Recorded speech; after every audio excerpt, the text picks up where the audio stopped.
Reflecting Redemption YouTube channel. We also have the reflectingredemption.com blog. Go check it out over there, and you can find a blog post that corresponds to today's video. There's going to be a link in the description box, and you want to check it out because there's some extra information, behind the scenes pictures and things like that to correspond with the video that you're watching today. And today is actually part 2.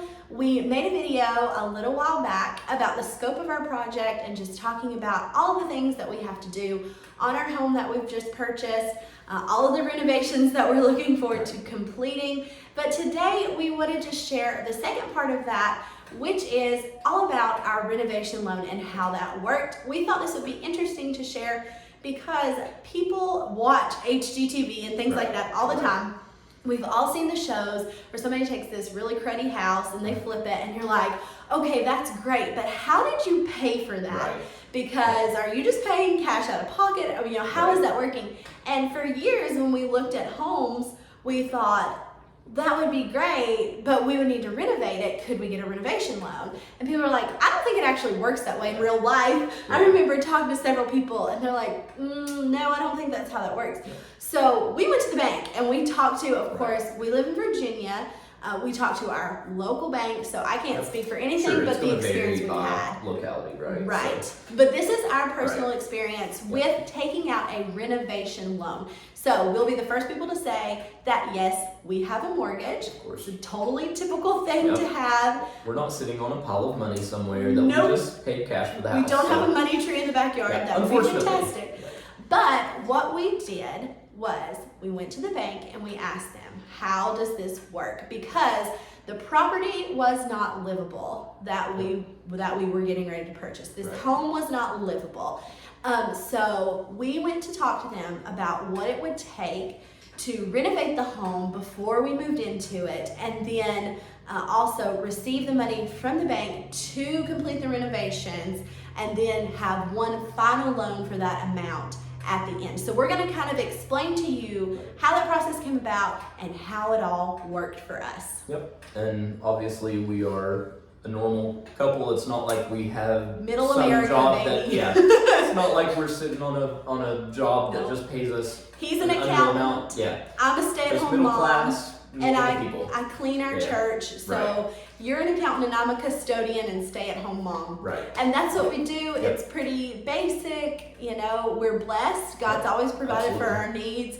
But like you said, we're not just sitting on loads of money. It's something that I think nobody really talks about, and so there's not a lot of information about what's out there, what's available for you if you want to do this, because we knew when we looked at it, we're not the only people that have looked at a home that's not been lived in and we want to renovate it. But sometimes there had to be something. It seems so far out of your reach because I think we don't talk about money enough in our society. It's so taboo to just talk about, like, don't you dare tell what you spent on something, or, don't tell anybody what you make or whatever. So not in like a bragging way, but sometimes it's good to just share information. Of course. That being said, though, we actually aren't going to put our actual numbers out on the internet. We're just not comfortable with that. It's not probably because of the taboo in our society. But still, it's not important. It's not. We can talk about it and not get give a actual figures. Good idea of what's possible, and just what's out there for you based on what we're going to give. Right. Okay, so the first part was obviously we found this property in this home. We're tied to it a little bit in some other property that we owned, and we knew the owner of the home. We were actually, it's amazing. We feel like we were blessed to even have the relationship beforehand with the owner, to even get to this point that we could talk to her about potentially buying the home. So she's actually been a family friend of Acacia's for quite a few years, from when you were young. So we knew her, and then also we purchased some other property from her a few years back, and so we already had that relationship. And so that was the first step. We saw the property in the home, and it was something that we knew we wanted to go for. Right. So we had talks back and forth with her, and it took her a little time to want to sell, and it was her family property, so that was understandable. So we were just patient, and we kind of played the long game there and waited for her to be ready. So step 2, we had been in conversations with the property owner, but she had not given us a price. We had nothing permanently in writing, nothing like that. And we went to the bank and we spoke to them just in general terms. Obviously, we couldn't say this is how much it's going to cost. This is what the renovation is going to cost. We just went and said, what's possible? What are we looking at here? And they took some general information at that point. Nothing intrusive or anything, but just looked at our income, things like that, looked generally at the property and just kind of went from there. But it's very detailed once you get into it. But just from the outset, our loan officer told us that it would essentially be a construction loan, and it would work similarly to a new construction, that we would pay 15% down payment and our loan would be for 85% of the total amount. That's for the purchase price. So we would pay a 15% down payment on the purchase price, not the price of the renovated value. And then the 85% obviously being the remainder. That's not down payment. So once we knew it was possible with the bank, then we got to move into step 3, which was selling our home. And this was really the scariest part for us going into it, because we knew in order to buy the home, we had to sell where we were at. And so the logistics of that and the timing is crucial, right? Because once you put it up for sale, it's out there. No matter how long it takes or how long it doesn't take to sell, you're kind of in that and you've committed to it. So something has to move, right? And so at this point, we've got to list our home for sale. We were happy where we were at, but we knew that, we just felt like this was God's plan for our life at this point. So we put it for sale, and so much to our surprise and just kind of the craziness of the market at the point in which we listed. I think we put it out on a Friday, up for sale on a Friday, and we chose to list it ourselves. We didn't use anyone to facilitate that sale. So we put it out on Facebook and a couple of other sites, I think. But within the first 2 days, that Saturday and Sunday, we had, I think it was 7 people lined up to come see our home, which is great. We had a lot of interest right off the bat, but we weren't sure. And so Monday, our first person came and looked and made a full offer. And then we had a second. Yeah, we had another offer coming. We had a second one, and we had 2 offers there on the first day. So we sold our house very quickly, and that was surprising. Homeless. And we were homeless pretty quick, and that process was fast on our end. So we knew that we had to find some temporary housing there. So that, I guess, leads us to our next step. Right, so we prepared to move in with his parents. After we closed on our house, they were very gracious to let us live with them.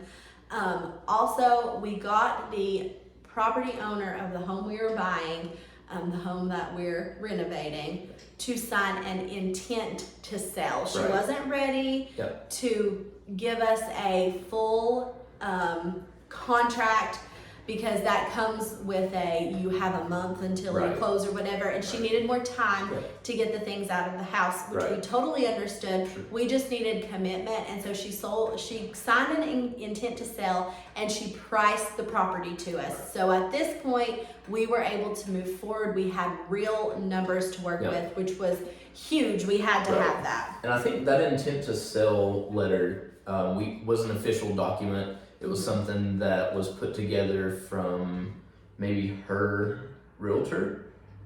Somebody. Between the realtor and the bank somehow, but there was an intent to an actual form, and both of us signed, but it wasn't. It was only good through like a certain date. There was a time frame, but to us that was enough to say, hey, she's serious, she's priced it, and it's something that we're going to pursue. Because at this point we're without a home, and we need to know either we pursue this home further or we move on and find another property. We were ready at that point, though. We had decided if we get this house or not, we're going to be moving. We want something different. And we just kind of had this wish list. This home was our top choice. Yeah. And then after that, we knew, okay, if we get our hearts broken here, it's okay. Yeah. We can find another property, but we are ready to move. So we were settled with that. Yeah. And that's why I say that was the hardest part. It was hard, because yeah. once we committed, There's we no knew that going back. we put ourselves there to Yeah. either, Just succeed sink or or swim, yeah. essentially. Yep, right. So we didn't really know there, and we were kind of in limbo. Once we got the intent to sell, that was a big relief to us because we felt like it was going to happen. She just needed some time to clear the house and things like that. So Right. completely understandable. So then the next step after that, we had a purchase price, we were getting our ducks in a row, we were moving out and closing on our house, and the sale of that house gave us the upfront cash for the down payment on the new house. So we actually put enough value into our previous home. We updated it quite a bit. Yep. It was very DIY. We didn't contract any of it out. We Nothing- had a lot of help the from your only thing dad. was the windows. We did. We put new windows in a the little bit previous of home. money into new windows, but that was But huge. we did not go all out and make things Right. perfectly exactly how we wanted them, Yep. but we updated, especially the kitchen, Yes. enough that it gave us the value we needed to put toward Yeah. our new home. And that's a really good tip. If anyone is in that place where you feel like you're at an in-between place in your life, maybe you're in a second or third home, but you don't feel like that's your long-term solution, I would highly suggest look at the trends in homes around you and what's popular. Do a little bit of work to update your home. If you know you're going to sell it, that's really going to help you when you go to sell your home to have Really a little benefit cash us. flow. And like for us in our new home, we don't plan on having the bright white cabinets and kitchen Right. because that's just really not our style, and we really can't keep it. I can't keep Yeah. it clean enough. It's hard. It's It's beautiful. Yeah. I think it's Love stunning, but we want something a little warmer, a little Right. more cottagey. Yeah. But for our previous home that It was we trendy. just sold, we painted the cabinets white because white cabinets are trending. We did a very neutral, very calming white and gray backsplash. It was a very small kitchen, but we just did those few little bits, Right. and Tile. we did a new tile floor Yeah. that matched in with the backsplash.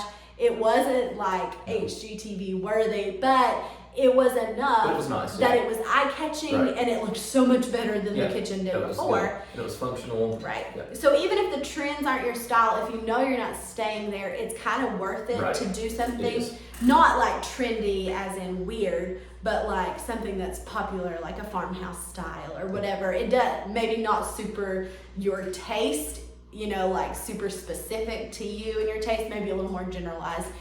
Usually it will help. It'll help you sell. Right. So Okay. a little side note. Just a random rabbit trail.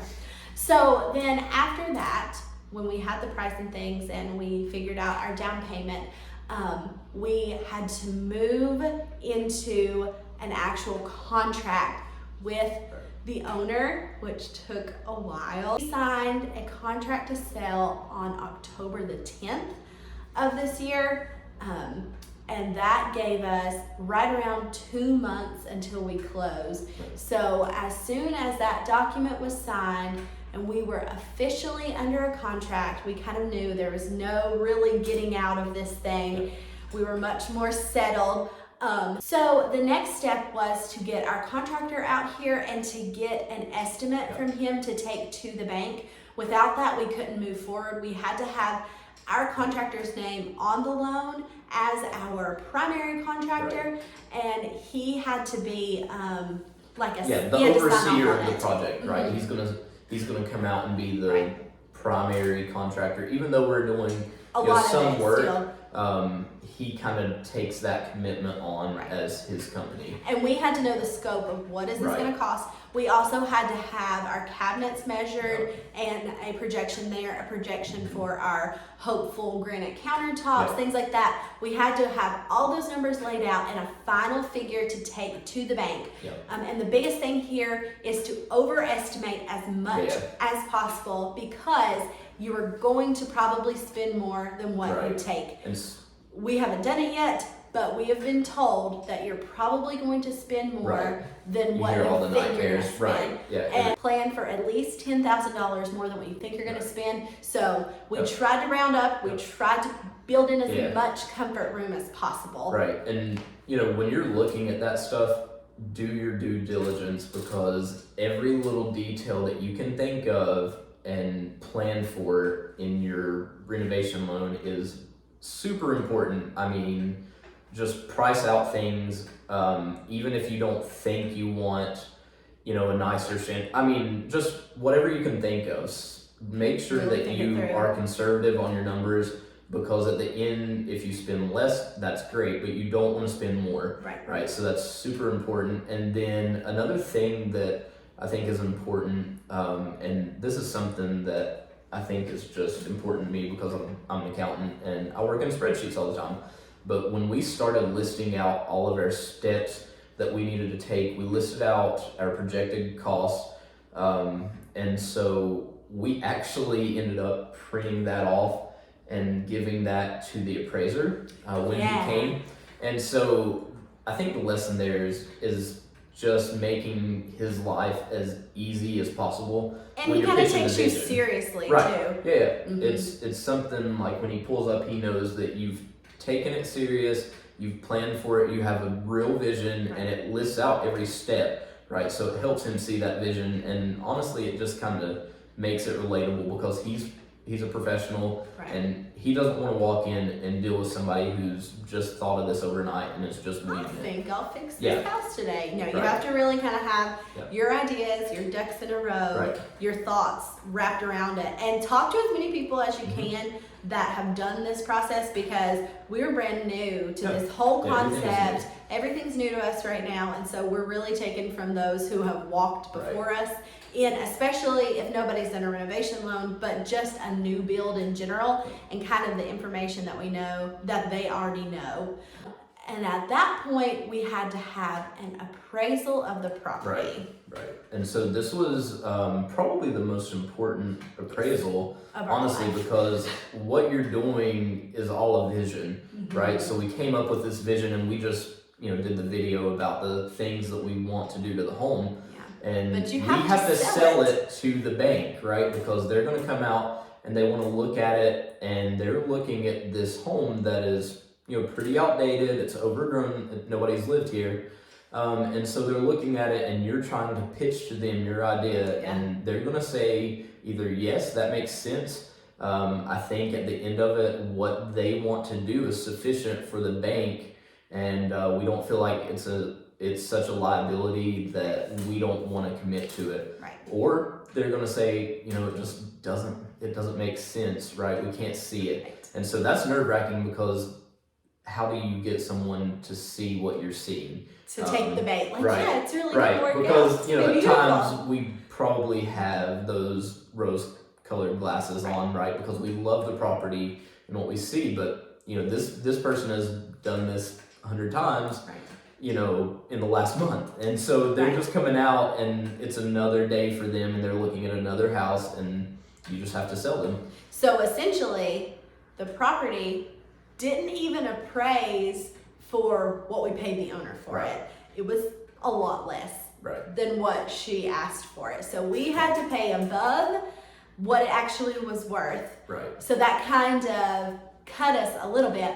But so on the day of the appraisal, we were a little bit nervous because the home still had all the property owner's items in it, and of course it was outdated. So when he looked at it, we were afraid he wouldn't be able to see our vision. The space and actually, it didn't go super great. It went okay, but it wasn't perfectly the number we wanted. I think it came in, what was it, $10,000 less than what we were hoping. So what he did essentially was he looked at our list of things that we said we were going to accomplish on the property. He looked at the amount of money that we were projecting to spend on the property, and he evaluated the home in the state that it's in, and then he had to guess essentially at what the final value of the home will be once everything is done. So he did that and sent that to the bank, and of course that affected the loan. We ended up though still able to get the renovation loan. of course, the property itself is covered, our down payment we have, and then they gave us an amount of money that we said, this is what it's gonna take to get the property to this point.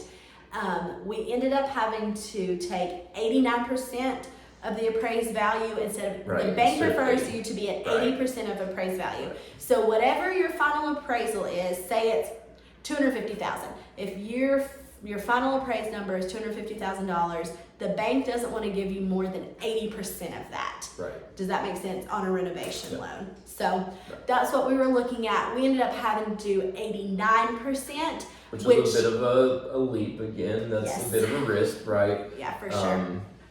But that 89%, the biggest fallback of it is if that's where you finish out at the end, then you have to carry private mortgage insurance on it because your home doesn't fully stand for itself, if that makes sense. Right, so that's where the risk is. The appraiser came in and he pulled comps. So that's the biggest thing that's gonna happen. If you're doing like a fixer-upper style home, like that's what we're doing right now, he had to try to find comparable houses to compare our house to say, when it's finished, it should look like this and it should be worth this much. It was really hard for him to find. That's a detriment, I think, to our area because we live in a small area and honestly, we're outside of town, so there weren't a ton of comps. And that ended up being something that was a little more difficult, I think, for the appraisal. Yeah, that really kind of hurt us, and that's probably why we came in about 10 grand under what we wanted to come in on for like the final appraised value of the home. But just be aware, and maybe if you wanted to research yourself, that's not something that we did, but I wish we'd kind of seen it beforehand, what the comps were, and maybe what went into that. Also, the appraisal is going to be based off of the square footage, and it's going to be based off the finished square footage. So what the going rate is in your area for finished square footage, so price per square foot. I don't know what that is off the top of my head, but that's what they use to go off of. Also, they're not going to talk to you. They're not going to give you any bones. They're not allowed to throw a bone. We had this whole plan in our head the night before. Like, listen, we're going to be super chatty. We're going to be personable. Super nice. We're going to make sure we're friendly to him. We've got this list that we printed out to give him. And, you know, he was the fine. nicest He was a nice person guy, ever. but they have, you know, legality. They can't just tell you what's going on in their head. They can't tell you what they're thinking. He did tell us that it was going to be difficult on the comp side. That was something that he actually told us was, you know, it is hard to see, right? Because he's walking into something that is basically the blank slate and you're trying to pitch your vision. So even as much work as you do to pitch that to him, and we were definitely giving it our best shot while he was walking around, we were telling him all the things. It's still hard to get that across, so that's why we say it's important. Very important.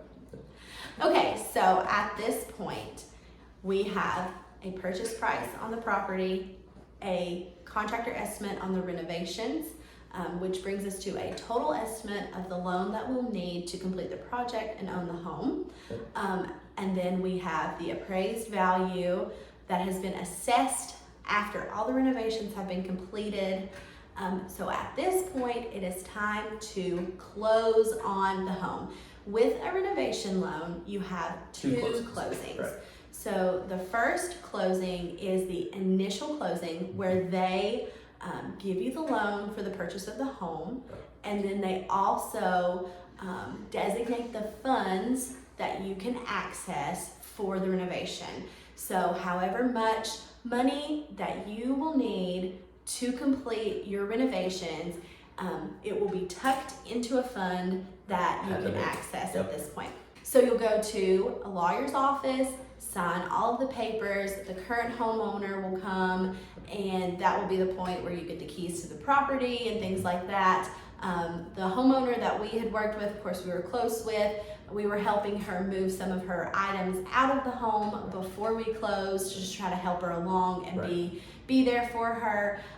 So at that point, we actually already had been in the house a lot, but typically most people won't be. But you go and have your actual closing, sign all the documents. There'll be some costs to pay. This is where your down payment is made. and things like that. Actually, with us, what happened was instead of us writing a check for the down payment, the 15%, instead of that, they just took it out of our renovation loan that was specified. So then we just kept what we had saved from the sale of our previous home, and we used our personal funds first for the renovation. Before we even touched anything set aside at the bank, we used our personal funds for that. And also, what you need to know if you have a renovation loan is you don't pay a mortgage on your property at all. There's no mortgage, but you have to pay interest while you're renovating. There's a good and a bad, because you're not putting any money toward your home. So essentially you're losing time toward your loan, and you're paying a higher interest rate than what you're going to finish out with. So you'll have a payment every month, but it's going to be like at least half. Yeah, it's minimal. I think it was less than half for us. It was less than half. It will grow as you're using your renovation funds, but you'll have to pay that every month. But then what you're saving on your projected mortgage, of course, you can put into the property. And we put every single cent that we could. Anything that you can pay out of pocket and not take toward that loan is just money you're saving over 30 years. Right. And then the last step is to, I guess it's not the last step. So then next is the actual disbursement of the loan funds. So at the point that we closed, we talked about everything is set aside in a fund, and obviously is funneled through the bank. It's not like they give you a big open check and you have money just sitting. The bank controls that process, and they should. Yes.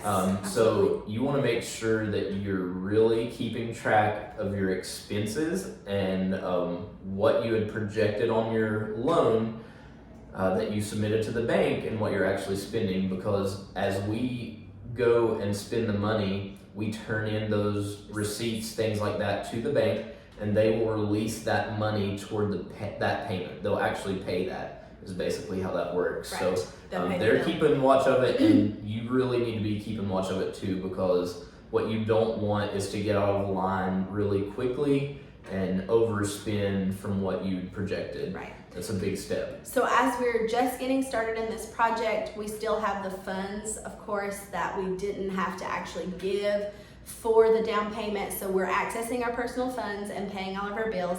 And once that is gone and fully sunk into the project, it evens out. It's totally evened out.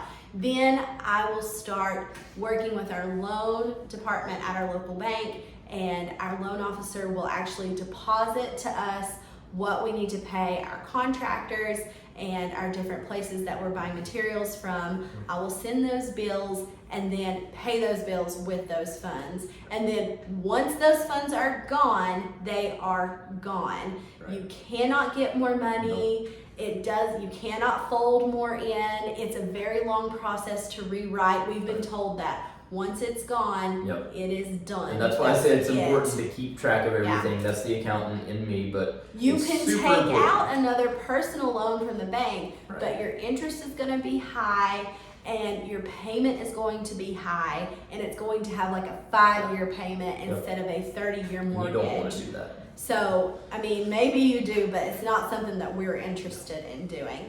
And so then essentially, what's left to do is for us to renovate, spend that money. We have been given 12 months, so that's a full year to complete the project, with an optional 6-month tag. So we could take up to 18 months to finish this project, which is seems really, like a long time. Seems like forever. But it really is not going to be probably when we get into it. So. I think that's the importance of this video, though, is to say that we're not projecting to be done in 2 months.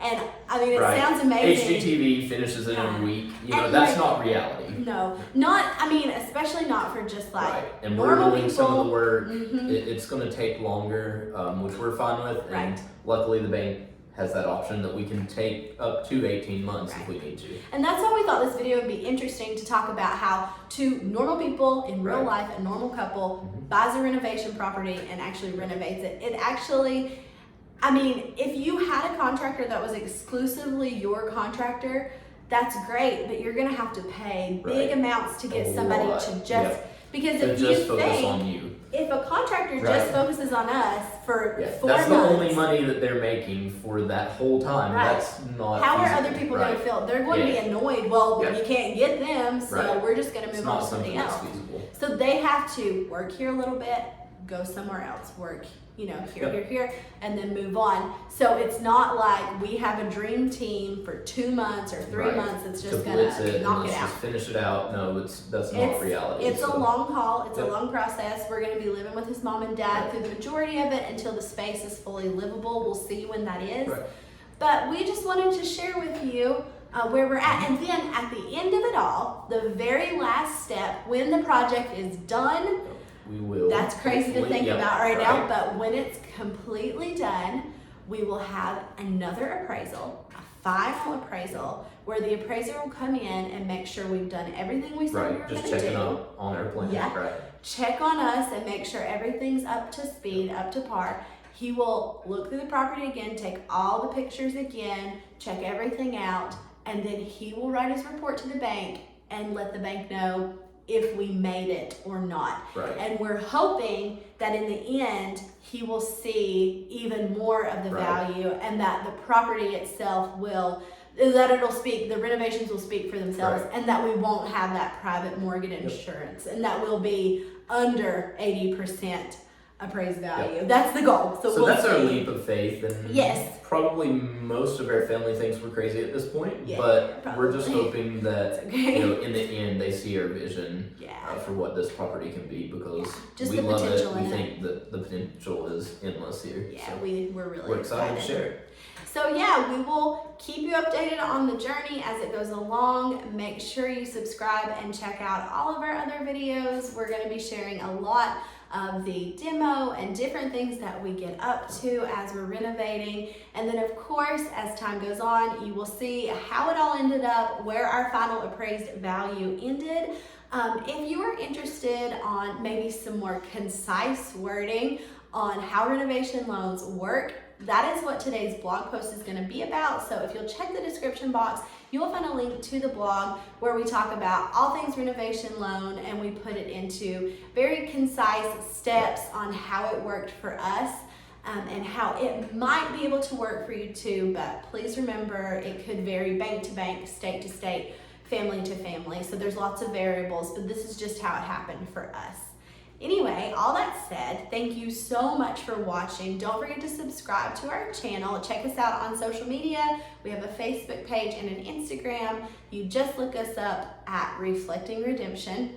It's the same across all platforms, and give this video a like if you found it interesting, and we can't wait to see you again next time. Thanks for watching.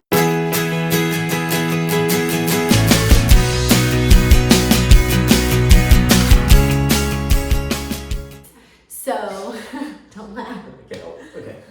So you'll go to